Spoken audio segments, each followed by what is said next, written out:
మహాభారతంలో కుంతీదేవి శ్రీకృష్ణుని ఒక విచిత్రమైన కోరిక కోరుతుంది. కృష్ణ, నాకు ఎక్కువ సమస్యల్ని కలిగించు అని. ఎందుకని అలా? ఎందుకంటే ఆపద మొక్కులు సంపద మరపులు అనే ఒక తెలుగు సామెత కూడా మనం జ్ఞాపకం తెచ్చుకుందాం. కష్టం కలిగితే ప్రతి వ్యక్తి సహాయం కోసం పక్కచూపులు చూస్తాడు.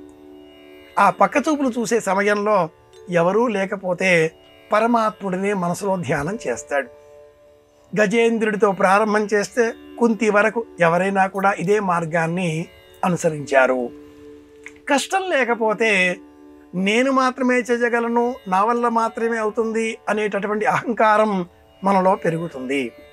మహాభారతంలో ఒక చిన్న కథను జ్ఞాపకం తెచ్చుకుంటే, ఆ కథ ఒకానొక ఓడ ఒకప్పుడు ఒడ్డున వచ్చి చేరింది.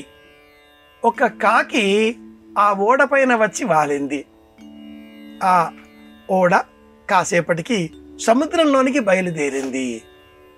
ఓడ టెక్కెం ధ్వజం జెండా మీద ఉన్న ఆ కాకి అలా సముద్రమంతా విహరించింది. మళ్ళీ వచ్చి టెక్కెం మీద వాలింది. ఆ ఓడ ఎందుకో మరి తిరిగి ఒడ్డు చేరింది. కాకి ఎప్పటిలాగే నగరం చేరింది, కానీ నేను సముద్రమంతా విహరించాను, ఈ ఓడని నేనే కదిలించాను.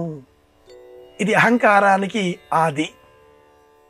నేను కూస్తేనే తెల్లారుతుంది అని అనుకున్న ఒక కోడి అందరితో చెప్పే ప్రయత్నం చేస్తే ఏ జంతువు పట్టించుకోలేదు. ఆవుతో చెప్పబోగా గడ్డి మేస్తున్నాను అంది. మేకతో చెప్పబోగా నాకు చాలా పనులున్నాయి అంది. చీమతో చెప్పబోగా బియ్యం గింజ వెతుక్కుంటున్నాను, కనిపించట్లేదా అంది. ఆ కోడి అలా వెతుకుతూ ఒక అడవి చేరింది. అడవిలో ఒక్క నక్క కనిపించగా, నక్క నక్క విన్నావా, నేను కూస్తేనే ఈ లోకానికి తెల్లారుతుంది తెలుసా అంది. ఆ నక్క నాకు వినిపించడం లేదు, కాస్త దగ్గరగా వచ్చి చెప్పు అని పిలిపించుకొని ఆ కోడి మెడ నోట పట్టుకొని, తెలివి ఎప్పుడూ ప్రదర్శించకు, ఎవరికి లోకం వారిదే, ఎవరి తెలివి వారిదే, ఈ లోకం నడుస్తూ ఉంటుంది, ఎవరు కూస్తేనో ఎవరు కూయకుంటేనో అని కాదు, నీకు ఈరోజు చివరి కూత అనేసింది. ఈ కథ లేదా కాకి కథ మనకు చెబుతున్న అంశం ఏమిటి అంటే, అహం పనికిరాదు అనే అంశం. కనుక కృష్ణుడు కుంతీదేవి అడిగిన వరం, నాకిన్ని కష్టాలు రావాలి, మనం ఎప్పుడూ జాగరూకులమై ఉంటాం, నా వల్లే అనే అహం మనలో పెరగదు. ఎప్పుడూ కూడా గుర్తుపెట్టుకోవాలి, నేనే అని అనుకుంటే అహం ప్రవేశిస్తుంది.